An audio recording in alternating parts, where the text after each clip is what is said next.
question from Malay. Why were all the Kabbalists meticulous about mitzvot, including the Rabash, and the students that came from him? All the Kabbalists, well, I don't know about meticulous, but they kept the mitzvot that are written in the Shulchan Aruch, the Code of Law, Jewish law, that they had a chance to do. Everyone has his own things that he needs to do it. Not everyone is born in a Levi or a Kohen, if it's a man or a woman, and so on.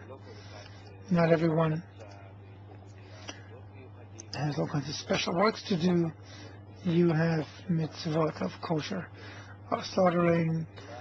If you're not a slaughterer, then you don't have to do that, or circumcision, all kinds of things that have to do with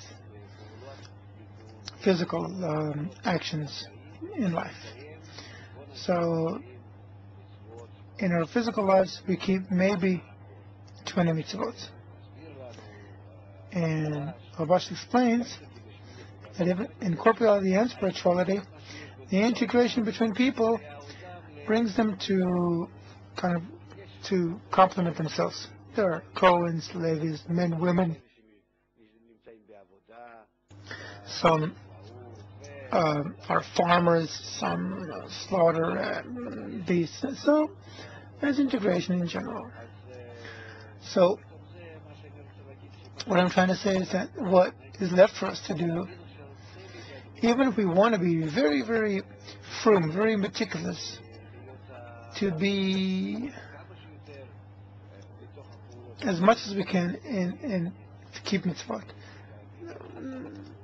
then we have maybe a few dozens of actions to keep the way the Torah treats them. So everyone should relate to it in this way, because this framework was determined by Kabbalists, and they said about it that using this framework, it's easier to approach spirituality, because it reminds you and gives you such boundaries in life that you don't run too far off from the books that talk about it, from actions that you need to do on your soul.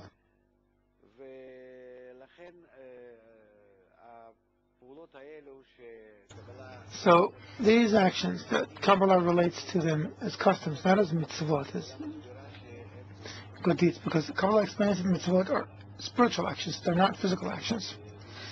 So these customs have their own place, and they should be kept.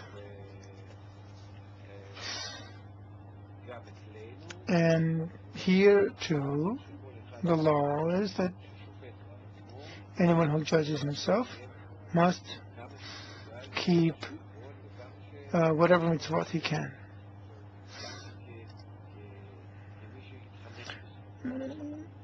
And there's those who grew up with it too. The thing is that we don't force it. We don't force each other to. Just as in the Orthodox faction, no one comes and checks how firm I am, how strict I am. That's one.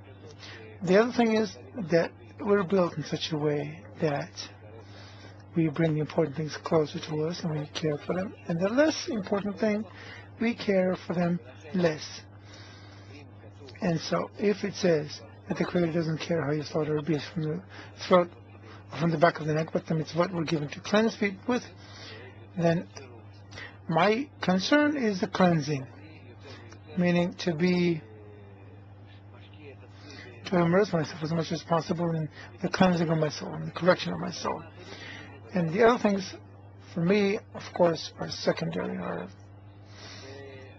completely. And it's known that all the Kabbalists have that attitude. And what people say about Kabbalists, it's what they were told. It's not the real truth. We have to follow these customs, but stress that these are customs, habits, not the purpose of creation. The soul is not corrected by that. Physical actions that we do with our body have nothing to do with the soul. A person has to reincarnate into this world again and again if he hasn't studied Kabbalah and hasn't corrected himself through the light that reforms. Only the light that reforms corrects us. That's the purpose of creation. And that light is called the light of the Torah because the light reforms him. And that light comes down on a person and affects him and corrects him only when he studies Kabbalah and in no other act. This is why we need to keep these physical actions called habits or customs or Mitzvoth for the public. We have to keep them as a Jewish way of life that's suitable for the people of Israel as a culture, as education, as a framework of life. But we have to understand that this is only a framework. That's not the important thing, but the correction of the soul, which we correct only through the study of Kabbalah when we draw the light that reforms. So we have to pay attention to the important thing, not to what is not important. That's the difference between us and the Orthodox. That's the only thing. What's important, what's not. That to ordinary people, what's more important is what they can do with their hands and legs because they can see that they did that. And everyone appreciates them for that. And according to the wisdom of truth, it is totally trifle. What's important is what you do within yourself, in your heart. The extent to which you come to love thy friend as thyself. If I am shown that I can achieve it, not through the light that reforms, that there is even such a phenomenon as through keeping corporal Torah mitzvot, we can achieve love of man, then all the more so. Because that's what we have to achieve. But it's possible only through the light that comes through the study of Kabbalah. And regrettably, we can see how that as much as people try to do the whole Shulchan Aruch, everything that's written, all the mitzvot, the physical mitzvot, normally, regrettably, it does not bring them love of man, which is what the Torah really requires.